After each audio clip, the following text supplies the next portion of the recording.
Hello guys, आज के session में हम बात करेंगे इम्यूनिटी के बारे में। इम्यूनिटी हमको कैसे बचाती है, कितने प्रकार की होती है, कौन सी इम्यूनिटी कैसे काम करती है, जिसके बाद आपकी बेसिक अंडरस्टैंडिंग आपके एनवायरनमेंट में जो बैक्टीरिया हैं उनके खिलाफ बढ़ जाएगी।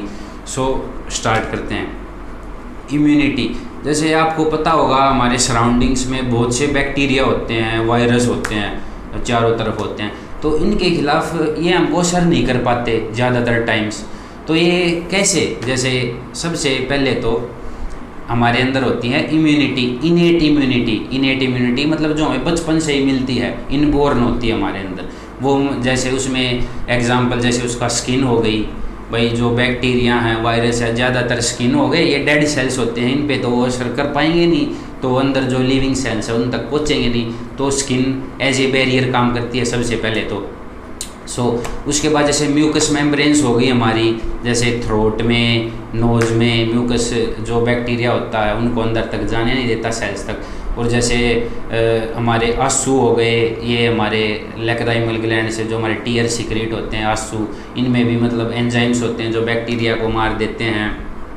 और जैसे हमारे पेट में HCl एसिड, हाइड्रोक्लोरिक एसिड, जो बहुत सारे बैक्टीरिया वायरसेस को मार देती है। पर कई बैक्टीरिया ऐसे होते हैं, ये तो हो गई इनेट इम्यूनिटी, पर जैसे कई बैक्टीरिया वायरस इस बैरियर को क्रॉस करके मतलब हमारे अंदर चले जाते हैं सेल्स में वो अटैक करने लग जाते हैं। उस समय पे काम आती है एक्वायर्ड इम्यूनिटी। एक्वायर्ड इम्यूनिटी कैसे काम करती है उसको समझने से पहले आपको मैं बताना चाहूँगा एंटीजन क्या होता है। जैसे हमारे जब ये सेल्स हो गए, सब कुछ हो गए, मतलब सेल्स पूरी बॉडी हो गई, वो मतलब बेसिकली आप देखोगे ना उसमें प्रोटीन्स ही होते हैं ज़्यादातर, मतलब प्रोटीन स्ट्रक्चर होते हैं। इसके बारे में भी वीडियो में बताऊँगा, ये मैक्रोन्यूट्रिएंट क्या होते हैं, कैसे हैं। ये मतलब प्रोटीन स्ट्रक्चर होते हैं। जैसे जो बाहर से बैक्टीरिया आएगा, वायरस आएगा, उनके सरफेस पे प्रोटीन स्ट्रक्चर्स होते हैं। वो प्रोटीन स्ट्रक्चर्स होते हैं वो प्रोटीन स्ट्रक्चर क्या करते हैं, जैसे हमारे सेल के ऊपर भी प्रोटीन स्ट्रक्चर्स होते हैं, ये दोनों मैच करते हैं आपस में। मैच करने से हमारे सेल के अंदर चले जाते हैं, वहाँ से रेप्लिकेट होकर हमको इन्फेक्ट करते हैं। तो अब क्या होता है, ये जैसे हमारे अंदर आ गया ये वायरस इनेट इम्यूनिटी वाले बैरियर को क्रॉस करके, तो हमारा इम्यून रिस्पॉन्स काम आता है। जब इम्यून रिस्पॉन्स, जैसे हमारे को पहली बार अगर जब वायरस बैक्टीरिया कोई भी पहली बार हमारे शरीर के अंदर जाता है तो वो हमको बीमार कर देता है। जैसे कोरोना वायरस है, ये हमारे अंदर पहली बार जाएगा तो ये हमको बीमार कर देगा। अगर जाए दूसरी बार, जैसे ठीक होने के बाद दूसरी बार ये हमको बीमार करेगा, तब हमारे पे इतने सिम्टम नहीं आएंगे या दिखाई नहीं देंगे, मतलब हम इससे इम्यून हो जाएंगे। इसी को कहते हैं एक्वायर्ड इम्यूनिटी। ये होता कैसे है, जैसे हमारे मतलब वाइट ब्लड सेल्स होते हैं, बेसिकली इम्यून सेल्स को वाइट ब्लड सेल्स कह देते हैं। जैसे इम्यून सेल्स में फैगोसाइट्स हो गए, ये वायरस को सराउंड करके उसको मतलब ब्रेक डाउन कर देते हैं, ये इम्यून सेल्स हैं। इम्यून सेल्स ये मतलब वायरस को सराउंड करते हैं। एक होते हैं लिम्फोसाइट्स, फैगोसाइट्स में जैसे आ गए मोनोसाइट्स, मस्ट सेल्स, ये मतलब जो डेड सेल्स होते हैं उनको एनगल्फ करके मतलब एक्सक्रीट करते हैं। एक होते हैं लिम्फोसाइट्स, लिम्फोसाइट्स में आते हैं बी लिम्फोसाइट्स और टी लिम्फोसाइट्स। टी लिम्फोसाइट्स में जैसे किलर टी सेल्स और helper T cells. Helper T cells coordination में मदद करता है, तुझे कैसे काम करना है, इम्यून रिस्पॉन्स को कोऑर्डिनेशन में मदद करता है। किलर टी सेल्स मतलब वायरस को मारते हैं, ऐसे मारते हैं। एक होते हैं बी लिम्फोसाइट सेल्स।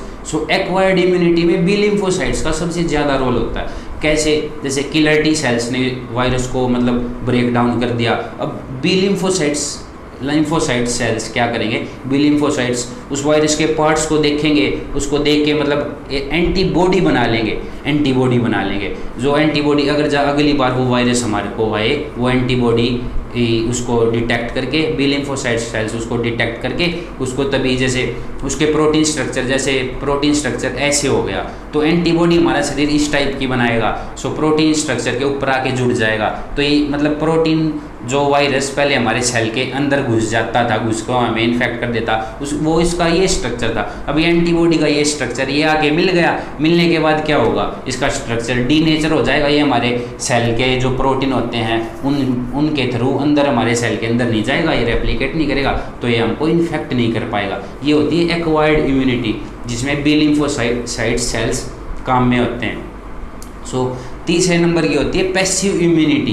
ये पैसिव इम्यूनिटी क्या होती है, इसमें जैसे हमारे को किसी भी वायरस ने अभी तक मतलब इन्फेक्ट किया ही नहीं है पहली बार बैक्टीरिया को, मतलब किसी ने अभी तक, जैसे पोलियो हो गया, पोलियो का बचपन में हमें वैक्सीन देते हैं, क्यों देते हैं बताता हूँ क्यों देते हैं। वो जैसे हमें वैक्सीन दे दिया, वैक्सीन देने से क्या होगा, हमारे अंदर पैसिव इम्यूनिटी जनरेट होगी। पैसिव इम्यूनिटी कैसे जनरेट होगी, जैसे हमारे पे अभी वायरस ने अफेक्ट किया नहीं है, हमारे अंदर वे जैसे उस वायरस का कोई भी एक प्रोटीन जिसकी वजह से इम्यून रिस्पॉन्स एक्टिवेट हो जाए, कोई भी प्रोटीन हमारे अंदर डाल देंगे, या मतलब डीनेचर वायरस हमारे अंदर डाल देंगे, वो मतलब हमको असर तो करेगा नहीं, वो डीनेचर वैक्सीन में जो होता है वो असर तो करेगा नहीं, पर उसकी वजह से बी लिम्फोसाइट सेल्स एक्टिवेट होके उसको मतलब मेमोरी सेल्स होते हैं, वे उसको मतलब याद कर लेते हैं कि ये भाई वायरस आ गया तो इसके खिलाफ एंटीबॉडीज़ बना लो। और असलियत में कभी भी वो वायरस हमको अटैक करेगा तो हमारे खिलाफ तभी हमारा शरीर एंटीबॉडी बन चुकी होगी उस डीनेचर वैक्सीन वाले वायरस से, तो एंटीबॉडी बन चुकी होंगी, तो ये होती है एंटीबॉडी बन चुकी होंगी, वो कर देंगी उसको डीनेचर कर देंगी, जो ओरिजिनल वाला वायरस है उसको कर देंगी। सो इससे हमारे अंदर जैसे जो कोलेस्ट्रॉम होता है, मतलब मदर्स बच्चों को फीड करती हैं ब्रेस्ट मिल्क, उसमें भी मतलब ये होती हैं, मतलब वो उसमें भी ये होती हैं इम्यून सेल्स होते हैं, जिसकी वजह से वो हमारा इम्यून रिस्पॉन्स एक्टिवेट करवा देते हैं। सो ये सिस्टम होता है पैसिव इम्यूनिटी का।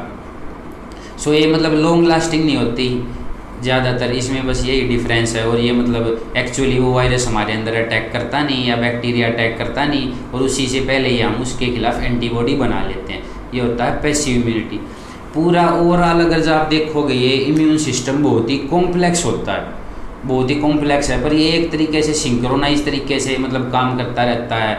ये मतलब बाहर के वायरस के खिलाफ काम करता है, हमारे खुद के जो सेल्स होते हैं उनको नहीं मारता। ये मतलब हमारा इम्यून सिस्टम अर्ली स्टेज से ही इसको पता होता है तेरे को मतलब कौन से वाले प्रोटीन पे अटैक करना, कोई से पे नहीं।